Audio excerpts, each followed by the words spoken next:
Պարոն վարչապետ, վերջին օրերին լրագրողական համայնքի կողմից հերթական սկանդալային բացահայտումը տեղի ունեցավ կառավարության իրական դեմքը քողաձեռծող եւ պարզվեց, որ պետական բյուջեն անխնա թալանվում է եւ պարզվեց, որ Հայաստանի Հանրապետության կառավարության անդամները, պատգամավորները, պետական կառավարման համակարգի աշխատակիցները ստանում են աշխատավարձ։ Որոշ դեպքերում նույնիսկ ստանում են պարգևավճարներ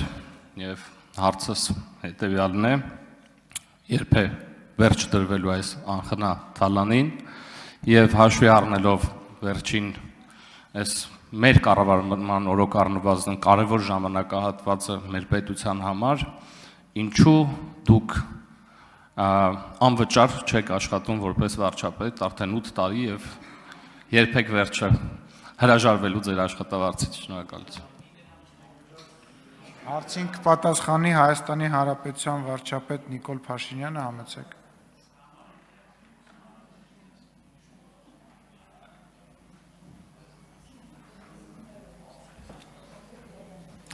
Շնորհակալ եմ հարցի համար, պարոն Աղաջանյան, ես իհարկե բրիֆինգի ընթացքում վերջին նման հարց հնչել է, նման կամ դրա այդ ուղղությամբ հարց հնչել է, ես ուզում եմ մեր բոլորի ուշադրությունը հրավիրել հետևյալի վրա, որ 2017 թվականի համեմատ նախ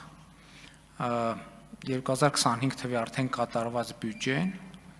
ավելի քան 130%-ով ավել է եկամտային մասը միայն։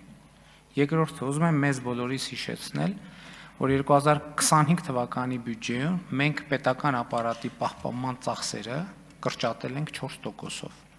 որը ընդհանուր առմամբ կազմում է 6.5 միլիարդ դրամ։ Այսինքն 2025 թվականին մենք պետական ապարատի ծախսերի համար, այդ թվում աշխատավարձերի եւ այլնի համար կրճատել ենք ֆոնդը 6.5 միլիարդ դրամով, պահպանման ծախսերը ընդհանուր առմամբ, ճիշտ եմ, չէ՞, ասում 6.5 միլիարդ դրամով։ Սա մենք ինչի համար ենք արել։ Սա մենք արել ենք հետևյալ տրամաբանությամբ, որ մենք համարել ենք, որ պետք է մեխանիզմներ ստեղծենք, որպեսզի պետական ապարատը ինքը փնտրի եւ գտնի պետական բյուջեում անարդյունավետ ծախսող տեղեր,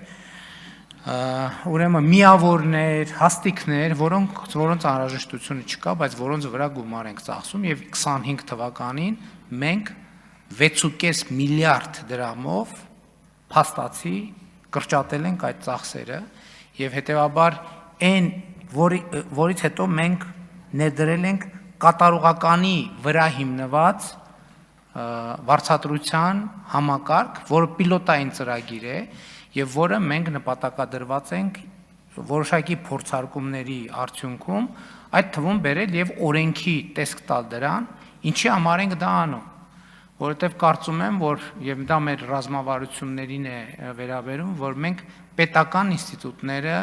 պետք է ուժեղացնենք եւ ընդհանուր առմամբ պետականությունը պետք է ուժեղացնենք, ինչով ենք մենք ուժեղացնում պետականությունը, նախ մենք սրանով իրականացնում ենք մեր տեսլականը դեռևս 2018-ի, որի համաձայն մենք ուզում ենք ունենալ բառիս բուն իմաստով անարատ եւ որևէ կողմնակի ազդեցությունից զերծ պաշտոնյա։ Այսինքն անարատ եւ որևէ կողմնակի ազդեցությունից զերծ պաշտոնյա, այսինքն զրո կոռուպցիա քաղաքականության իրագործումը։ Արդեն ասացի, որ նոր համակարգը պետք է լինի հիմնված կատարողականի գնահատման, վարձատրությունը պետք է փոխկապակցված լինի ծրագրային ստանձնած պարտավորությունների եւ դրանց կատարման ընթացքի հետ, որ արձագանքեք։ Արձագանք։ Շնորհակալ եմ, բնականաբար հարցից մեջ հեգնանք կար այդ պնդումներ անողների նկատմամբ։ Ես կարծում եմ, որ շատ կարևոր նախաձեռնություն է պարոն վարչապետ եւ նաեւ կուզեի ավելացնել պետական կառավարման համակարգում աշխատավարձերի բարձրացումը ուղիղ փոխկապակցված է բարձր որակավորում ունեցող մասնագետների ներգրավման հետ եւ ես կարծում եմ, որ դրանով մրցակցայնությունը հստակորեն կբարձրանա եւ բոլորս գիտենք, որ մասնավոր ոլորտից բարձր որակավորում ունեցող մասնագետները դժվար են համաձայնվում աշխատանքի անցնել պետական համակարգում հենց այդ պատճառով եւ հուսամ ձեր այս նախաձեռնությամբ այս խնդիրը կլուծվի։ Շարունակելով ձեր խոսքից ասեմ, որ մենք նաև նկատում ենք, որ որակյալ կադրերի արտահոս կա պետական համակարգից դեպի մասնավոր հատված եւ նպատակներից մեկը դա է, որը մենք իրականացրել ենք եւ ընդհակառակը նոր կադրերի որակավորված կադրերի պետական համակարգում ներգրավելու հետ կապված խնդիր կա, որը լուծում ենք։ Հաջորդ կարևոր կոմպոնենտը մենք անդադ մեր պաշտոնյաներին ասում ենք եւ կրթությունը հռչակել ենք ռազմավարություն, մենք մեր կարգավորումների մեջ դրել ենք, որ այդ գումարի X% տվյալ տարվա ընթացքում պաշտոնյան պետք է իր որակավորումները բարձրացնելու վրա ծախսի անպայման։ Հաջորդն էլ եմ ուզում ասել, մենք վերջին ամիսներին, վերջին տարվա ընթացքում նաև նկատել ենք, որ պետական պաշտոնյաների նկատմամբ այն մարդիկ, ովքեր անսահմանափակ փող ունեն եւ քաղաքականության մեջ ներգրավված են, պետական պաշտոնյաներին ծանրաբեռնում են անհամաչափ հայցադիմումներով ամենատարբեր անձնական բնույթի եւ պաշտոնյաները ուղղակի հնարավորություն չեն ունենում առաջինը էֆեկտիվ պաշտպանություն, որովհետեւ դա ծախս է, եւ երկրորդը դեզինֆորմացիայի դեմ պայքարում, էլի դա էլ իրավական ծախս է, ընդ որում մենք գործընկերներ ունենք, ովքեր տարիների արդյունքում հաղթել են դատական process-ները եւ ասենք իրենք 1.5 միլիոն դրամ ծախսել են դատական իրենց իրավունքները, բայց իրենց իրավունքներով նաեւ հանրության տեղեկացված լինելու իրավունքը եւ պետական համակարգը պաշտպանելու վրա, ասենք 1.5 միլիոն դրամ ծախսել են, դատարանը որպես ծախսերի փոխհատուցում օբյեկտիվ իր կարգավորումների շրջանակով, ասենք փոխհատուցել է փոխհատուցման